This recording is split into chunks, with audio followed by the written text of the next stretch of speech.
My name is Jack Fisher, and we're here in the auditorium of the Mammoth Lakes, California Ranger Station. And we're functioning today under the encouragement and sponsorship of the National Park Service. We're grateful to have Brandon Blackburn here, an intern with the Park Service, who's arranged for us to videotape some interviews with people who helped stop a road. Now, my only pitch is that I'm the author of a book entitled Stopping the Road. All I did was write the story. The people you're going to hear from this afternoon actually helped to fight to stop that road. Our first guest is Chip Van Natten. Chip, tell me, where were you born and where did you grow up? Well, I was born, on Hollywood Boulevard in the Hollywood Hospital, California. My growing up is pretty hard to nail down. We moved, it's just my mother and I, we moved constantly. My grandparents did live in El Monte, and we went back there. I finally graduated from El Monte High School. In the meantime, of course, I had come up here when I was 15 and took my first job. So, tell me the circumstances that brought you to Mammoth the first time. Well, I talked my grandparents into taking a vacation at Lake George at Woods Lodge. And the reason that I suggested Woods Lodge is because my girlfriend's parents owned it. So that brought us up, and we spent a 2 weeks lovely vacation, and it came time to leave, and they said, well, let's go. And I said, no, I'm staying from now on. Now, what year would that have been when you... 1947. 47, so this was just after the war, and the economy is picking up in Mammoth. All I knew was the tourist trade at the time, because I went to work with one of the local lodges on Lake Mary. Which lodge was Tamarack Lodge. Tamarack, okay. And that was owned by Lloyd Austin, and his daughter married an old packer from the area. And Don McGuffin, and they hired me, or he hired me, and I worked menial chores as a young fellow. Of course, I wasn't too trained to do much of what was going on, but I would help out in the kitchen when somebody had a day off, or I'd help out in the maids or whatever. Every morning, though, I had to get up in this huge giant fireplace. I had to light the fire off at 6 o'clock every morning. Now, one of your fellow road warriors, Bob Schatz, also got a start at Tamarack. Did you cross paths with him at that time? Bob had been there a few years before I was there. I see. And which became my closest friend, Gordon Yarbrough, was grandson to Lloyd Austin. Okay. And so that made a much happier summer. When did you decide to commit to living in Mammoth and maintaining your career here? After Tamarack Lodge, I went to work at Woods Lodge for 3 more years, and of course I thoroughly fell in love with Mammoth. As a matter of fact, at the end of the last year, 1950, I bought my first piece of property here. And the next few years were designed to build a ski lodge on that property. Now, I'm curious about Woods Lodge at that time. Was that owned by the Woods family? Yes, Ed and Nina Woods owned it.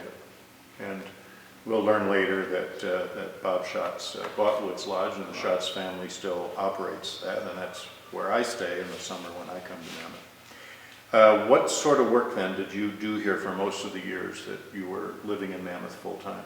Well, it took a while to get back full-time. Of course, I had the Navy in college, and I was drumming up the ideas to build the ski lodge. 1962, I went down, I had all my ducks in a row, went down to Bishop to the Bank of America and laid out my plans to get a loan to do the building. And the manager, Joe, at the Bank of America said he wasn't going to build another stick in this town. It was overbuilt. That was in 62. Overbuilt in 1962. Yeah. So then I relied on the Inumona Bank, and its manager assured me I'd get a loan. Well, as it turned out, the board of directors didn't see it his way, so I didn't get a loan there, and started searching for a ski lodge that I might buy outright and use my property, which was quite valuable as a down payment. And that's what I did, and ended up buying Edelweiss Lodge. And that's over on Old Mammoth Road. Yes, and that was owned by Bob Schatz. It was owned by Bob Schatz when you... Yeah, he built it originally. Oh, he built it originally. Okay, fine. Is that building still Oh, yes. there? Oh, yes. There's been a lot of, I went up Old Mammoth the other day, and there's a lot of rebuilding on that road, but yours is right there. All the old buildings are still there with a couple additions that another owner added into spot. So. All right, now, when did you first hear about or learn that there was interest in putting another road across the mountains? I was invited to one of the meetings. I don't recall if it was Bob that invited me, or Jenny, or Lou, or Mary, or who it was, but I went to a meeting, one of the early meetings, when we were in the process of establishing the Mammoth County Resources Committee. Mm-hmm. We'll tell the viewers that you've already been introduced to Chip and to Bob Schatz. You'll also learn a little later that Jenny is Jenny Smith, who won't be with us today, but you'll meet Lou and Mary Rosser, who are. So the meetings began, can you estimate what year they began? I never did find that out myself, and it's not in the book, but... I'm guessing 65. Okay. And we'll hear about, you're going to tell us a little bit about some of the legislative battles and hearings, and I know that they began in 66, so 65 seems like a good estimate. And those were groups of how many people? Oh, it was never large. I'd say 6 to 10 in the original meetings. Mm-hmm. And of course they had to make this a legal entity. So they had to elect officers, and I ended up being elected as president. You were the first president? Yes. Okay. And what was Jenny Smith's role that very first year? You know, I don't remember if Jenny was actually at the meeting. Of course, she's the one with most of the knowledge of this whole story. Mm-hmm. But I don't recall. I trying to search my mind at who the various people that were there that time. Mm-hmm. How often did you meet? We didn't have a set time. Okay. Now, I'll remind you that Judge Ray Sherman played an important role, and he was critical of the organization at various points. He wanted you to keep changing your name. Was there reluctance to do that, or did you kind of go with what he wanted to do? I don't remember Ray saying anything about it, so I can't really... And then this must have been in the correspondence, because... Very possible. Your Resources Committee later became the Save the John Muir Trail Association. Mm-hmm. And then at a later time it became the San Joaquin Wilderness Committee. So we'll talk about that a little bit later. Now, you had some leadership positions here in Mammoth. I believe the Chamber of Commerce? Yes, I was president of the Chamber of Commerce. How big an organization was that in the 1960s? Oh, gosh. Most of the town businesses belonged, but as in many situations like that, a lot of the people weren't seriously active. Mm-hmm. They did belong to the chamber, and once in a while, if they disagreed or agreed strongly with some issue, they'd come forth. But we just get general ideas from them. Of course, a small town, half your meetings are held at the grocery store or walking down the street or what have you, rather than in a specified time. Yeah. About how many businesses at that time would you estimate in Mammoth? Oh, boy. 10 to 20, 30 to 40? Well, they're probably 30 to 40. 40. Yeah. And what was the general feeling about the Chamber of Commerce and this road? By and large, I think that Tom Dempsey was labeled the man who called the town a destination resort. And I think most people had the feeling that the road itself wouldn't help our situation there. It would actually diminish it in passing through or not even making it as far as town. Because if that was open to skiing, they'd drive up from Fresno and turn around and drive home the same day. Yes. And the businesses would never, they felt, see the results of that. Can you remember any business that thought the road would be a good thing? Oh, I'm sure there were some that could see a larger influx of tourists coming from that road. I ran across correspondence that suggested that the Mammoth Mountain Inn across from the main lodge, their owners were strongly for the road. I believe that that's true. Dave McCoy on the other side of the street really wouldn't come out and take a side on it. And I felt he honestly felt this, that he didn't want to feel like he was shoving stuff down their throat. On the other hand, it sounds like it would be pretty good to enhance his business. So, because a major highway might be going right by the main ski lodge. And well, theoretically, mainly right to the main ski lodge. And theoretically bring people from the western side. That's correct. Right. Now, there were hearings on both sides, and you attended some of those. Some of them. Tell me what kind of a hearing would be held over here in Mammoth? Most of it was inviting people to come to one of the meetings of the Mono County Resources Committee. So we could disseminate the information that we had gathered and tell people about it.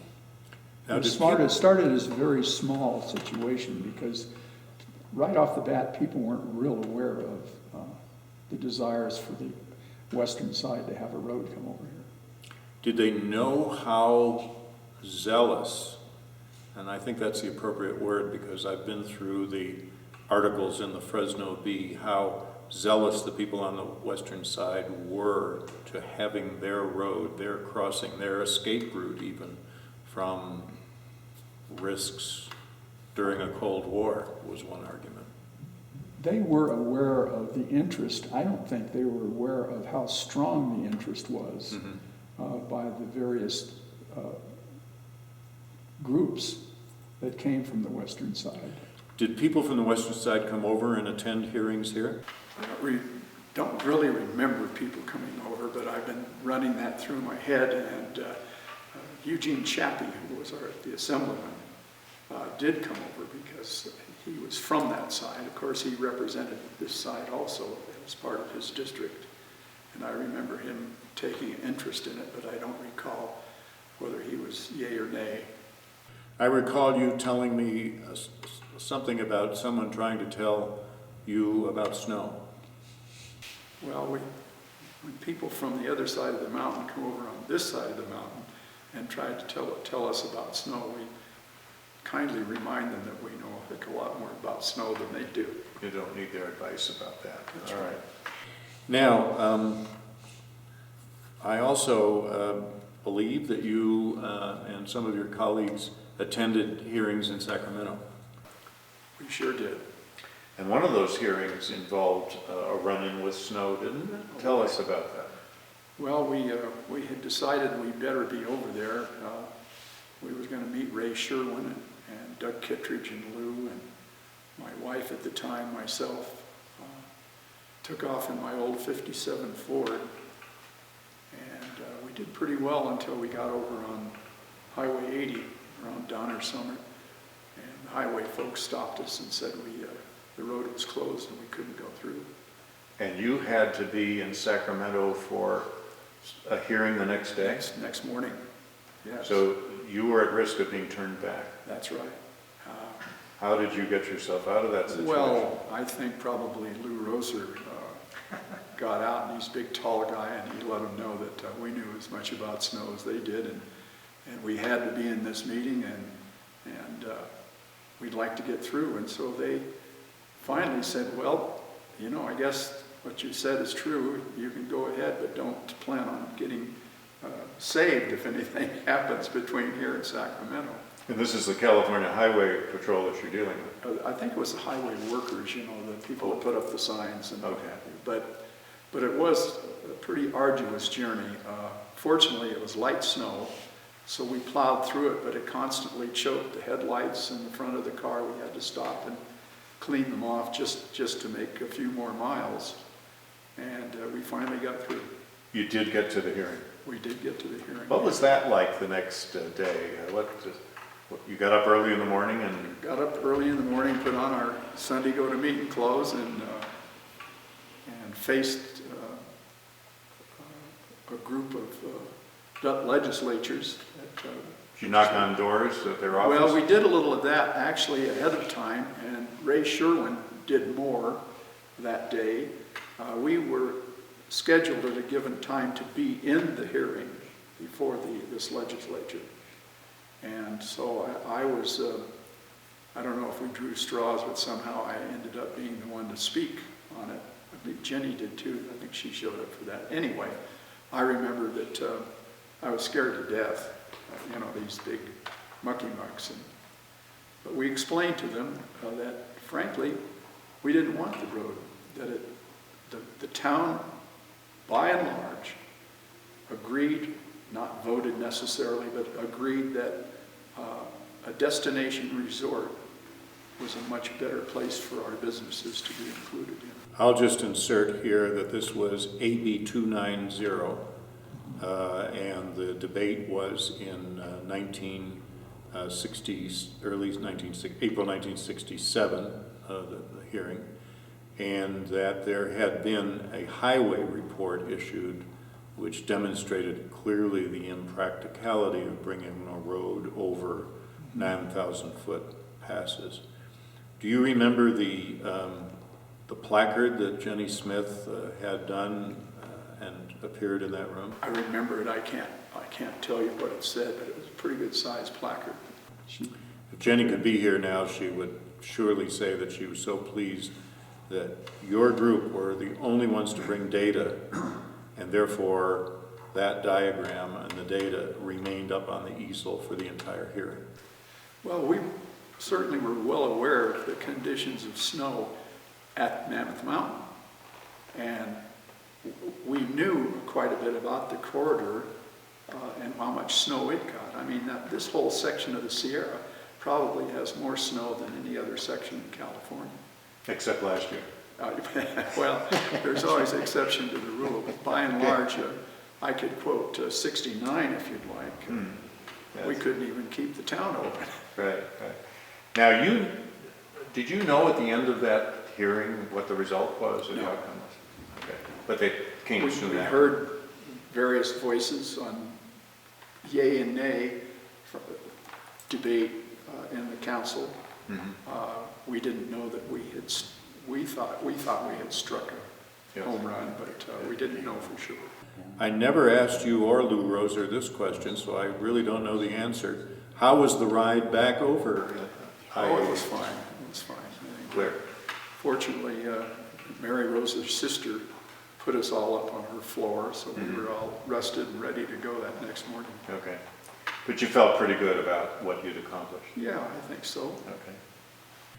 Well, Chip, I appreciate you coming, and I think that fulfills my list of questions that I wanted to ask you, and it's good to hear answers straight from you. Well, you're very welcome and appreciate your time in coming out with that new book. Great, thank you. You bet. All right, well, let's take a little pause here and reflect on, I thought that was good.